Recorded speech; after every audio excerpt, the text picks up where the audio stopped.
여러분들에게 묻겠습니다. 좋은 교회의 기준이 뭐예요? 좋은 교회는 생명이 있는 교회예요. 생명이 있는 교회.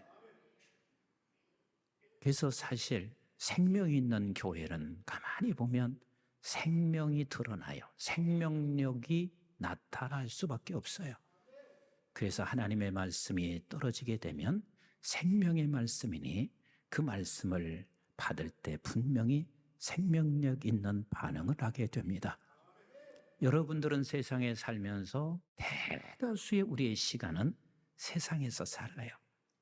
그 세상에서 살면서 얼마나 갈증이 있겠어요. 세상은 사막과 같은 곳 아니에요? 광야 같은 곳 아니에요? 그러다가 하나님 앞에 나와 예배드리고 말씀을 들을 때면 그 사막에 떨어졌던 씨앗들이 단비를 맞아 그 생명이 약동하는 것, 이게 생명력 있는 교회이고 생명력 있는 설교자고 생명력 있는 성도인 거예요. 그뿐 아니에요. 생명 있는 교회는 생명 있는 교제를 해요. 생명 있는 교제는 사람을 살려요. 사람을 일으켜요. 넘어져 있고 쓰러져 있는 자들을 세워주는 생명력 있는 교제예요. 그래서 하나님과 나 사이에도 예배하며 하나님과 나 사이에 교제하면 내가 살아나요. 우리 하나님을 기쁘게 해드릴 수 있어요. 그래서 그 예배 속에서 내가 사는 생명 있는 예배를 하나님 앞에 올려드릴 수가 있어요. 그뿐인가요? 생명 있는 교회의 모습은 멈추지 않습니다. 생명은 절대로 멈출 수가 없어요. 생명은 끊임없이 계속해서 성장하고 확장성을 가지고 있습니다. 그래서 교회가 이 정도 크면 충분하지라고 생각하지 않습니다. 생명 있는 교회는 또 다른 교회를 세울 수 있어야 되고 온 지구촌에 계속해서 교회를 세워가는 교회, 이게 생명 있는 교회란 말이에요. 그런데 생명을 잃어보세요. 전통만 남습니다. 종교적 습관과 조직에 갇혀 있습니다. 메말라 있습니다. 이런 교회들이 수없이 많이 있다는 것, 그리고 얼마든지 우리 교회도 이런 교회가 될 수 있다는 것을 절대로 놓치지 않으셔야만 합니다. 사도행전은 보면 1장에서부터 마지막까지 끊임없는 생명력을 말하고 있습니다. 그래서 이 사도행전을 가리켜서 우리는 교회행전이라 그래요. 교회행전이라는 말은 살아있는, 생명 있는 교회예요. 그리고 사도행전을 가리켜서 성령행전이라 그래요. 그렇다는 말은 생명 있는 교회, 생명력은 어디서부터 오냐면 성령으로부터 오는 거예요. 성령이 없이는 결단코 생명이 있을 수가 없어요. 성령이 없이는 생명이 없고 생명이 없이는 좋은 교회가 될 수가 없는 거예요. 그래서 성령 없는 교회는 생명력을 상실하게 되는 거예요. 생명력을 상실하면 남는 건 딱 조직밖에 남지 않아요. 생명력을 상실해 보세요. 남는 것은 전부 다 종교적 전통과 행위밖에 남지 않아요. 성령 없이는 생명은 없습니다. 사도 바울이 제1차 선교 여정의 길에서 갈라디아 교회를 세웠습니다. 그 갈라디아 교회를 세울 때는 성령으로 시작한 거예요. 기도와 눈물로 시작한 거예요. 근데 세월이 흘렀습니다. 사도 바울은 은퇴하고, 은퇴가 아니라 그 교회를 떠나고 다른 사람이 왔습니다. 근데 다른 사람이 왔을 때 어떤 현상이 벌어지고 있냐면 할례와 율법을 강조하기 시작합니다. 그래서 결국은 그 교회는 생명력을 상실하기 시작합니다. 요즘은 머리로 자기의 경험과 실력으로 그래서 목회할 수 있다고 생각하지만 아니요. 성령이 아니면 그 교회는 결코 생명력을 상실해서 교회가 교회다워질 수가 없어요.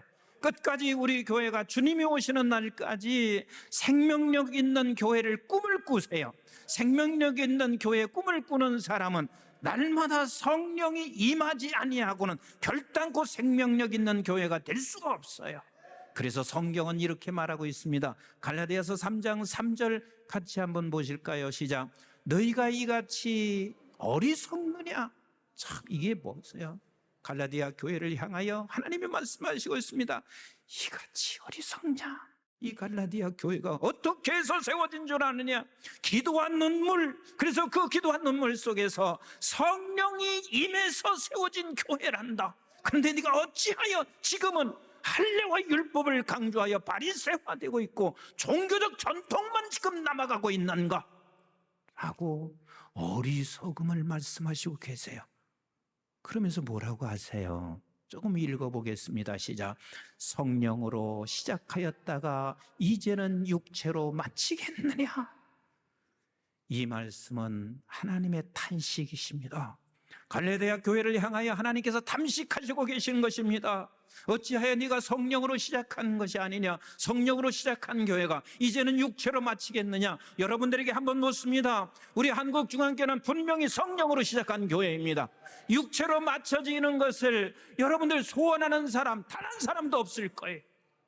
끝까지 성령으로 계속하여 생명력 있는 교회가 되기를 우리 함께 소망하시고 꿈을 꾸셔야만 합니다.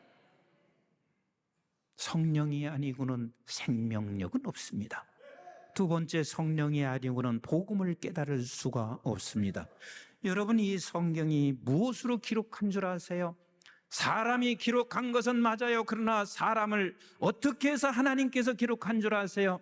하나님의 영감으로 하나님의 성령이 그 사람을 통해서 기록한 말씀이 이 성경이에요.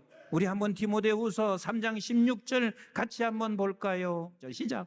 모든 성경은 하나님의 감동으로 된 것으로 교훈과 책망과 바르게 함과 의로 교육하기에 유익하니 그랬습니다. 단 한 구절도 예외 없습니다. 하나님의 감동으로 기록된, 하나님의 영감으로 기록된 것이 이 성경이에요. 그렇다면 여러분 기억하셔야 돼요.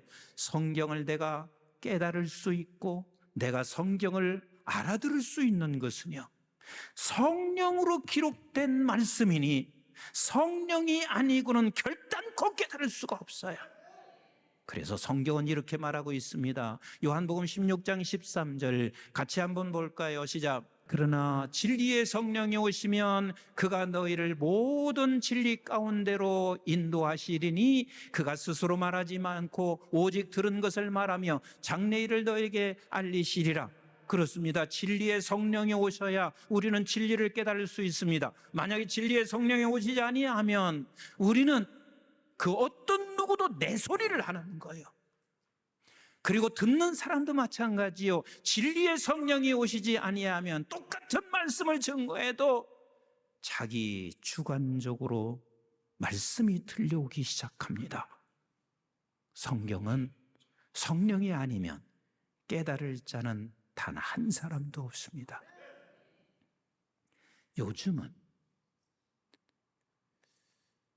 자기 머리와 자기 경험과 그리고 가지고 있는 프로그램만 있으면 설교할 수 있고 목회할 수 있다고 생각해. 그래서 챗GPT를 사용해서 아주 쉽게 설교 만들어낼 수 있는 거 내가 알아. 근데요, 여러분 인터넷이나 이런 것을 통해서 참고는 할 수 있어요. 근데 하나님의 말씀은요, 어제 내가 이 말씀을 깨닫고 어제 그 대상들에게 설교했던 것과 오늘 동일한 말씀을 갖고 오늘 대상자를 설교할 때와 성령은 늘 개입하세요. 늘 개입하세요. 그래서 성령이 아니고는 이건 내 설교가 돼요. 성령만이 하나님이 말씀하시는 설교가 돼요. 성령이 아니고는 내 주관적으로 설교를 들어요. 성령이 개입하실 때는 하나님의 말씀이 여러분들에게 들려오게 되어 있습니다. 하나님의 말씀은 봉해져 있어요. 언제나 시대마다 하나님이 열어가시는 말씀이 있는 거요. 성령만이 이 봉해진 성경에 하나님의 말씀을 열어가게 되어져 있습니다. 우리 한번 고린도전서 2장 10절 12절 같이 봐요. 시작. 오직 하나님이 성령으로 이것을 우리에게 보이셨으니 성령은 모든 것 곧 하나님의 깊은 것까지도 통달하시느니라. 사람의 일을 사람의 속에 있는 영 외에 누가 알리요? 이와 같이 하나님의 일도 하나님의 영 외에는 아무도 알지 못하느니라. 우리가 세상의 영을 받지 아니하고 오직 하나님으로부터 온 영을 받았으니 이는 우리로 하여금 하나님께서 우리에게 은혜로 주신 것들을 알게 하려 하심이니라. 성령은 복음을 깨닫게 해요. 그리고 성령이 아니고는 우리는 복음의 확장성을 가질 수가 없습니다. 아무도 가질 수가 없어요. 한번 생각해 보세요. 예수님의 제자들, 예수님 그 입에서 나오는 주옥과 같은 생명의 말씀을 3년 들었어요. 그 3년도 우리가 일주일에 한 번씩 와서 예배 드리는 정도의 말씀이 아니에요. 함께 살았어요. 함께 더불어 지냈어요. 삶으로 보여진 생명의 말씀이었어요. 근데 예수님께서 십자가에 달려 죽으시는 그 순간 제자들 뿔뿔이 다 도망쳤습니다. 도망치는 것 정도가 아니라 나는 그 예수를 알지 못한다고, 그리고 나는 그를 따른 적이 없다라고 모두가 다 부인했습니다. 그렇게 두 눈으로 똑똑히 보았던 죽으셨던 예수가 부활하셨습니다. 그리고 그 부활하신 그 주님과 함께 조반을 먹고 그 부활하신 주님과 함께 대화하고 어떤 이는 그 부활하신 주님을 직접 만나봤습니다. 그랬으면 저들이 얼마든지 복음의 확장성을 가지고 나가야 되지 않아요?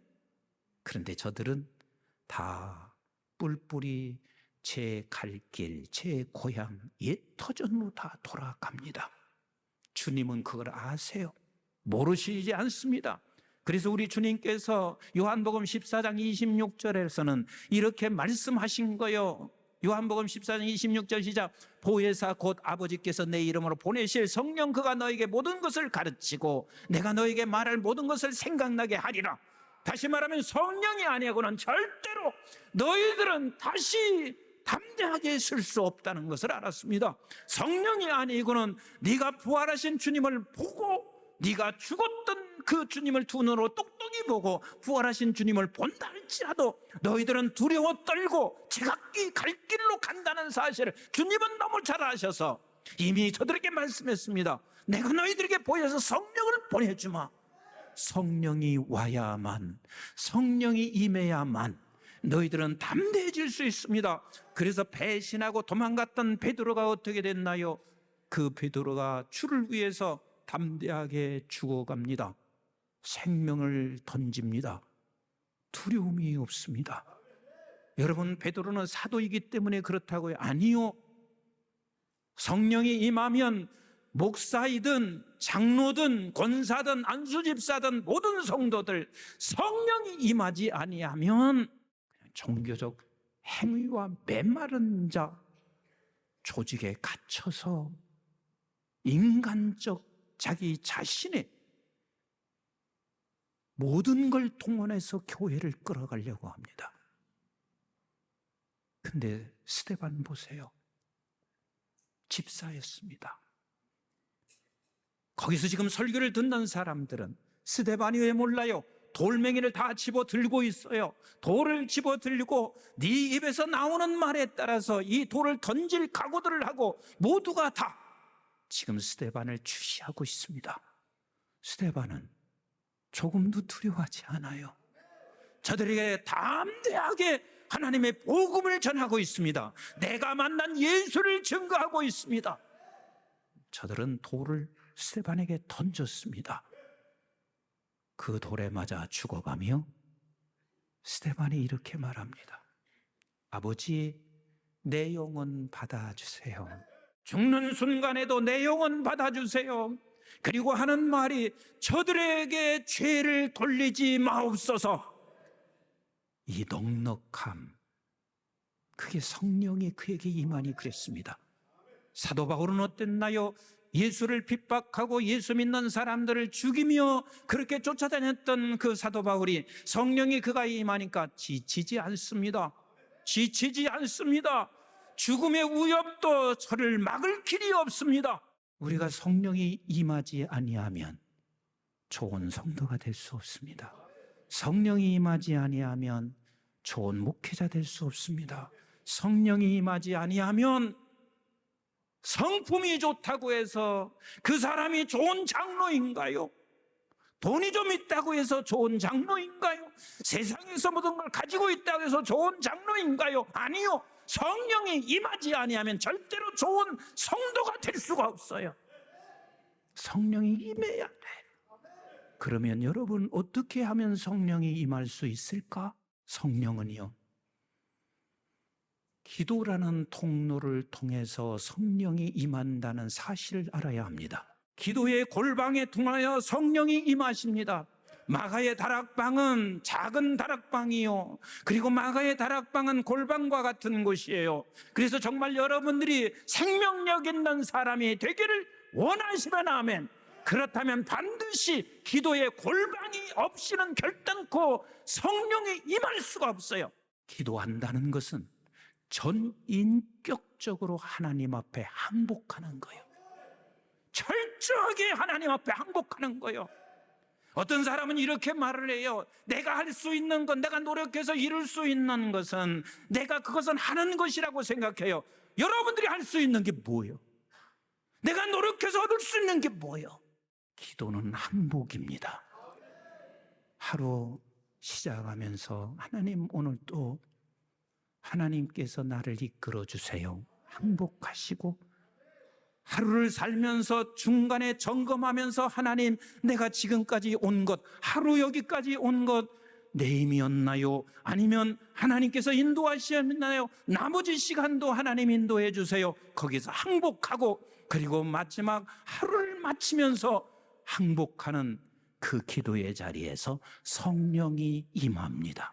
성령이 임재하십니다. 우리 한번 누가복음 11장 13절을 같이 한번 보실래요? 시작. 너희가 악할지라도 좋은 것을 자식에게 줄 줄 알거든 하물며 너희 하늘 아버지께서 구하는 자에게 성령을 주시지 않겠느냐 하시니라. 여러분들을 누가복음 11장에서 이게 말씀하시는 것은요, 두 가지 의미예요. 성령을 구하라 하는 의미도 되지만 그것보다도 악할지라도 좋은 것을 주시는 하나님이다. 그런데 네가 구할 때 성령을 주시지 않겠냐, 이 말씀은 내가 너에게 응답하는 건 최고의 것으로 응답한다는 거예요. 그 최고의 것이 무엇이냐면 성령이라는 거예요. 그래서 우리는 때로는 내가 아파서 하나님 앞에 구하다가 하나님께서 최고의 것을 주실 때 성령이 임하는 거예요. 아픔은 여전한데 성령이 임할 수 있고, 내가 지금 사업과 자식의 문제로 기도할 때 하나님께서는, 하나님 앞에 구할 때 하나님께서는 그 기도의 통로를 통하여 성령이 우리에게 임하시는 귀한 역사가 있는 거요. 그래서 사도행전 4장 31절에 이렇게 말씀하시고 계신 거예요. 시작. 필기를 다음에 모인 곳에 진동하더니 무리가 다 성령이 충만하여 담대히 하나님의 말씀을 전하니라. 이게 무슨 말씀인가요? 우리는 기도가 맞춰지는 그 순간 하나님께서는 성령을 우리에게 주신다고 약속하시고 계세요. 우리 주님께서요, 예수님의 제자들을 불러놓으시고 그 제자들을 향해서 이렇게 말씀하세요. 얼마나 놀라운 말씀을 하시는 줄 아세요? 마태복음 10장, 우리 한번 9절과 10절 같이 한번 보세요. 시작. 너희 전대에 금이나 은이나 동을 가지지 말고 여행을 위하여 배낭이나 두벌 옷이나 신이나 지팡이를 가지지 말라. 이는 일꾼이 자기의 먹을 것을 받는 것이 마땅함이니라. 지금 우리 주님 뭐라고 하시냐면 제자들을 다 불렀어요. 불러놓고 하시는 말씀이, 야, 너 갈 때 전대 가지 마. 금, 은, 동 가져가지 마. 배낭 매지 마라. 두벌 옷 입지 말아라. 신지 말아라. 지팡이 들지 말아라. 이게 무슨 소리요? 이것을 문자적으로만 해석하면 나는 나쁜 목사요. 여러분들도 모두가 다 지금 두벌 옷 안 가진 사람이 어디가 있어요? 전부 다 신고 오셨잖아요. 여기서 말씀하시는 것은 마지막 지팡이를 의미하는 게 뭐요? 돈 의지하지 마라. 전대 의지하지 마라. 내 옷 의지하지 말고, 배낭 의지하지 말고, 지팡이 의지하지 마라. 여기서 말씀하시는 것은 파송된 하나님의 식구들아, 내가 불러낸 하나님의 종들아, 하나님 의지하라는 말이에요. 하나님 의지한다는 이 말이 무슨 뜻이냐면 기도하는 거예요. 매사의 순간마다 작은 것조차도 기도할 때, 기도하는 곳에 성령이 임하십니다. 성령이 임하는 곳에 생명력이 있습니다. 생명력 있는 곳에 좋은 교회의 공동체가 될 수 있고 좋은 성도가 될 수 있는 거예요.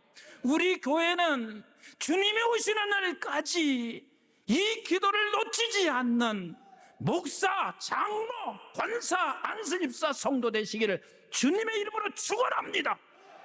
만약에 이걸 놓치게 되면 어떤 일이 벌어지는 줄 아세요? 마태복음 21장 13절 같이 한번 읽어보세요. 마태복음 21장 13절 시작.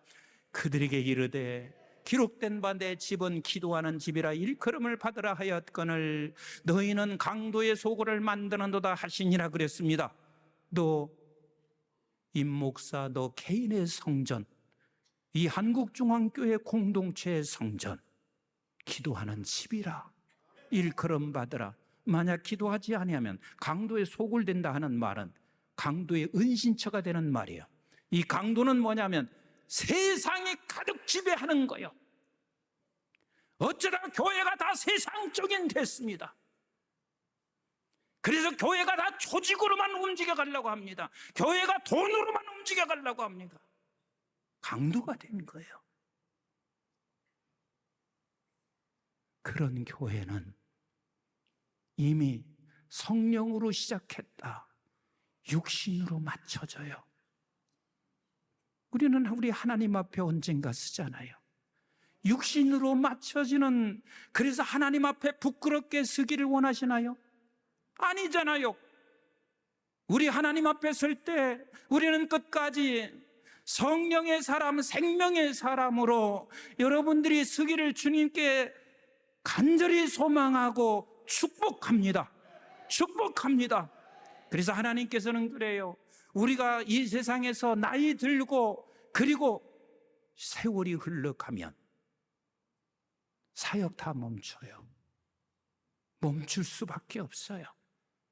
그런데 끝까지 남게 하는 게 있습니다. 중환자실에 누워있으면서도 끝까지 남게 하는 게 있어요. 기도해요.